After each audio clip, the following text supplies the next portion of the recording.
Five Nights at Freddy's is jam-packed like an unfortunate child into a bear suit, full of obvious in-your-face references, all the way to very brief, obscure Easter eggs. So of course, in this video, we're going to be covering everything we were able to find tucked away in this first big screen outing for Freddy and his crew. I'm J-Buck, welcome to J-Buck Studios. Thank you so much for stopping by. Now grab a slice as we get into almost every Easter egg in the Five Nights at Freddy's movie. Welcome to Freddy Fazbear's Pizzeria. We're going to have so much fun together. Kicking things off, the opening Universal logo screen gives off some quick glitches, similar to how the security monitors and switching between cameras feature glitches in the Five Nights games. Moving into the opening credits, they resemble the same Atari-style art and pixelation of the minigames, which helped trickle in story lore throughout the FNAF series, most closely resembling the Five Nights at Freddy's 4 minigames. William Afton, in his familiar purple guy form from the games, is seen putting on the yellow Bonnie suit, taking the children away one by one. Him putting the head on the animatronics is also a subtle visual nod to him placing some of the missing children into their suits. Chica's magic rainbow from FNAF World can be seen as the ice cream store logo that Mike stops at briefly during his shift. This same rainbow can then also be seen in a couple of the drawings in Freddy's restaurant as well.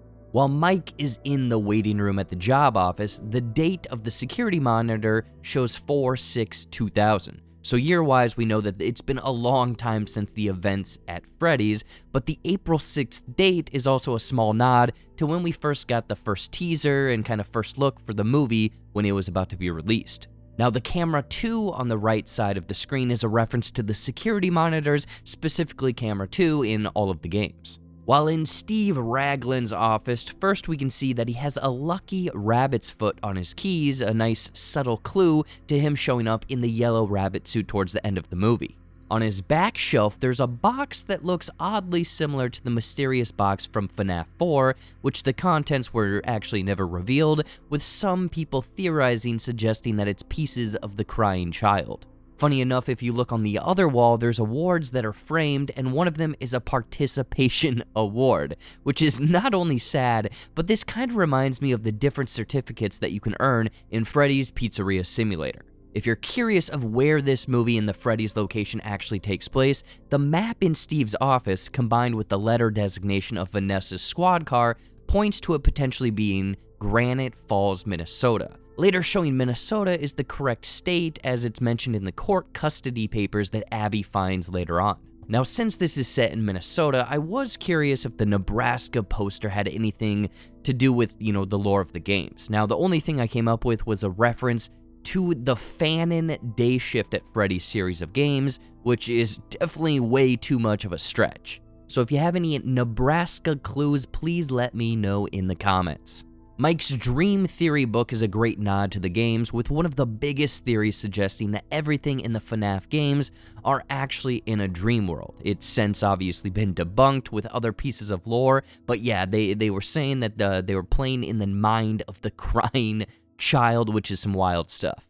When Mike is talking with Abby's teacher, several names on the blackboard in the background are nods to FNAF characters. We have Bear, Bunny, Fox, and Chick.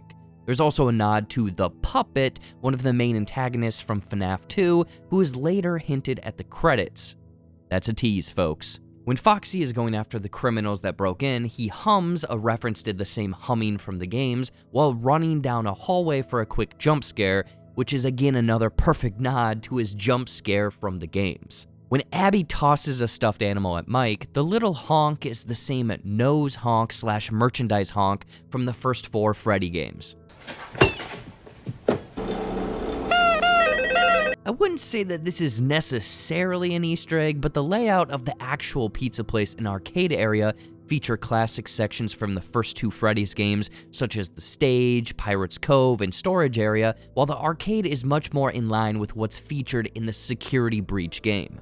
Another FNAF character who gets about 3 different jump scares is Balloon Boy, first introduced in the second game, and the little guy is a menace in both the games and this movie.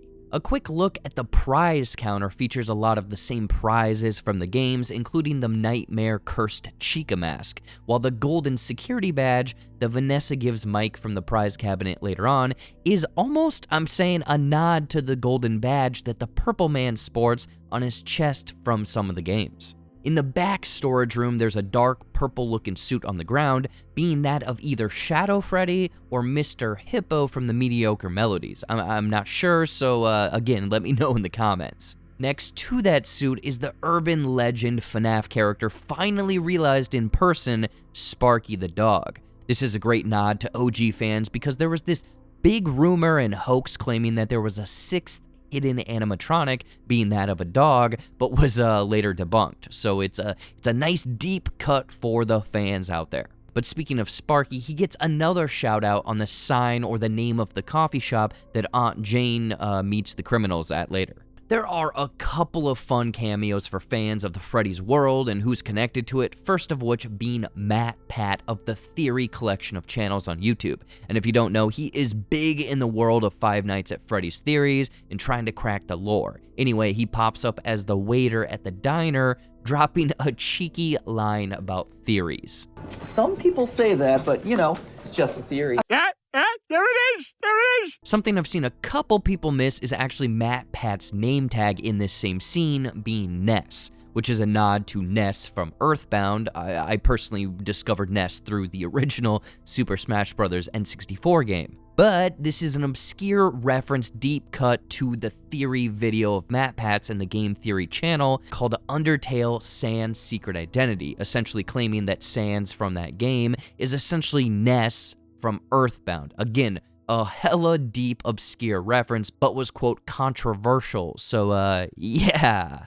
There's also YouTuber Corey X Kinshin, another big fan of the franchise. He plays the taxi driver driving Abby and Golden Freddy back to the pizzeria, which was first actually teased in the initial trailer for Five Nights. A little behind the scenes look, but unfortunately fans of Markiplier, he is absent from this movie, being reported that it was scheduling issues because of his own movie, Iron Lung. But according to Matt Pat in a recent video, Mark was supposed to actually play the opening security guard who meets a gruesome fate from Foxy. I'm curious if fans would have loved this, or if this would have instantly taken you out of the movie, so again, in the comments, voice off. On top of those, the Employee of the Month board that's briefly shown when Mike enters the office features a whole bevy of other YouTubers and streamers like 8-Bit Ryan, Daco, amongst a handful of others. Moving into the security office, the placement of objects is almost identical to the games, with the monitors, the Celebrate poster,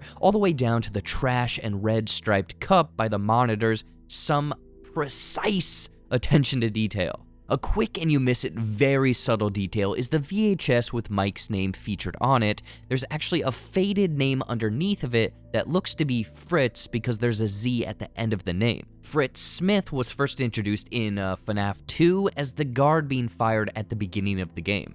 There's a mirror with "It's me" written on it right when Freddy's power goes haywire. Now, this is a nod to Golden Freddy, usually flashing the same phrase on screen during the games, but could also mess with the power, shutting it off entirely, which is alluded to in this same scene. Golden Freddy, again, is who's featured when Abby is brought back to the pizza joint. Phone Guy is a major piece of the FNAF games, and in this movie it's kind of taken a different take, as this phone guy is essentially Steve Raglan, giving the character the tutorial of the game. In the back of the training video looks to be an engineer working on some of the animatronics, potentially being Henry Emily, the main engineer and half-owner of Freddy's, mentioned in some of the lore and by the phone guy. During the same training video, there's a quick glitch of Freddy taking over the VHS, which is again a small little glitch detail that's featured in the first game. In Mike's dreams, some of the children's faces blur for only like a second or two, which I'm guessing is their way of showing that the children are losing their personality and personal identity because of the tragedies that happened so many years ago. Now, I noticed this the first time I watched it and was a little confused. I personally thought it was a mistake, but I get the connection now. Multiple times, Mike wakes up at 6 a.m. throughout the movie, which is a great nod to the games, with 6 a.m. being the same time that your shift ends or the night completion time. One of the kids that breaks into Freddy's is wearing a Midnight Motorist shirt, a clear nod to one of the minigames from Freddy's Pizzeria Simulator mobile game. During the same break-in scene, one of the criminals meets an unfortunate fate from Bonnie in the supply closet, which is a nice nod to the first game, as she's the only animatronic in the closet for much of the game. Managing vents and doors is also a huge part of the FNAF games, and they are featured in a great scene with Max's brother and the cupcake trying to break in during those scenes, with the vents also being featured in the opening like Freddy's Pizzeria Simulator, where the vents are only things that you can move around in that game. When the same dude picks up the phone in the office, it sounds like a balloon boy is on the other side of the line taunting him.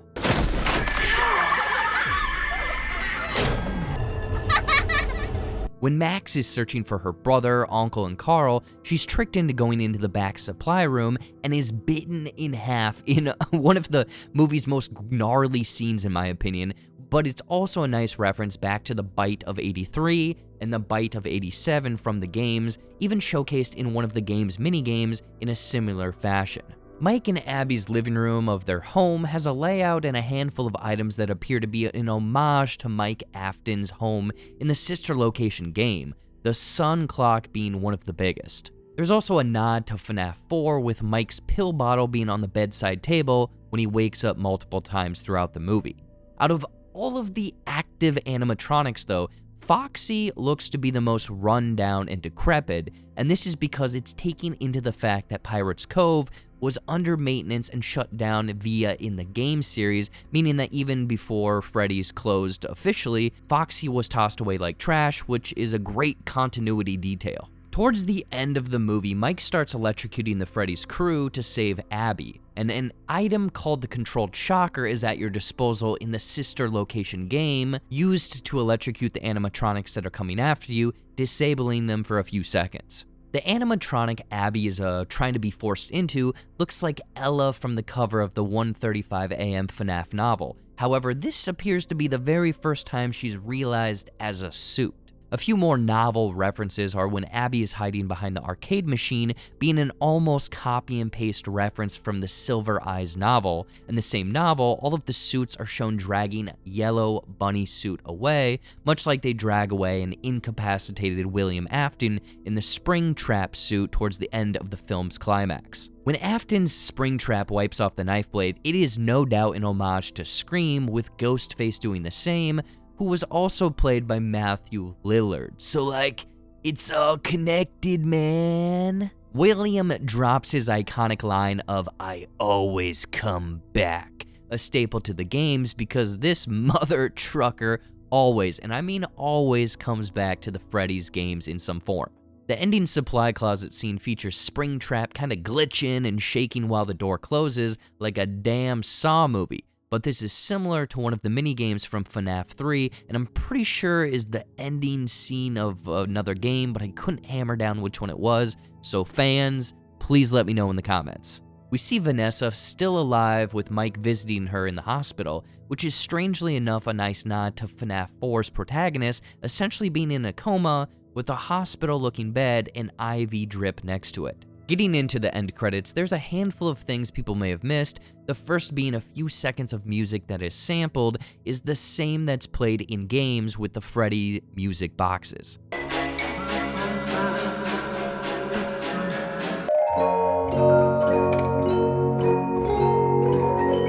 Which is followed by the Living Tombstone's Five Nights at Freddy's song that I'm pretty sure every fan was grooving to during the movie.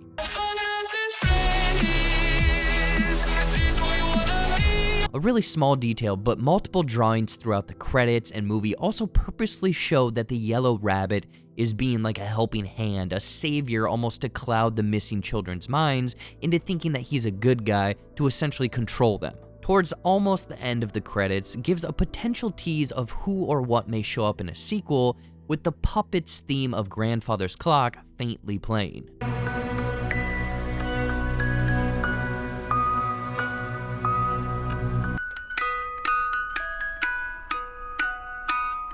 Followed by a distorted voice referencing the Atari-style minigames we mentioned earlier.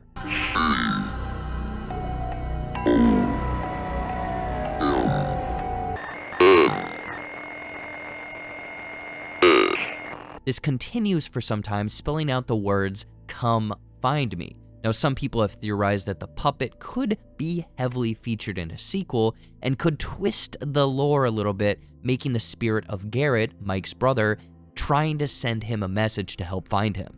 So that is almost every Easter egg in the Five Nights at Freddy's movie, or at least all of the ones I could find. And I was going to include a few others that are massive stretches, like the TV showcasing a cartoon with a sign stating "Do not feed the monkeys," which is a Steam game where you watch monitors in a similar fashion to FNAF, along with the VHS copies of Madeline, a young girl with red hair who gets into all sorts of scrambles, maybe being a reference to Circus Baby because of the same color of hair and the fact that Abby is the one watching this scene on TV, and Abby is an anagram for baby. So again, massive stretches, but I had to list them. But let me know what Easter eggs you may have found, some small weird connections, and what did you think of the movie overall in the comments below.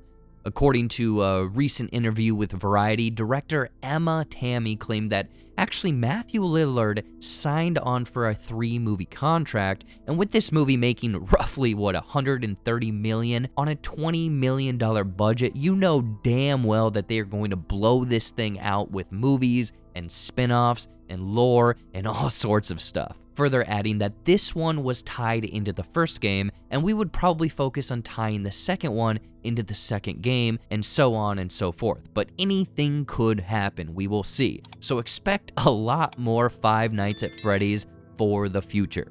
Anyway, this month we're going to be taking a break from the giveaway competitions, but the winners of our last Across the Spider-Verse giveaway are on screen right now. So if that's you, message me on Twitter, Instagram, or Facebook at my respective handle.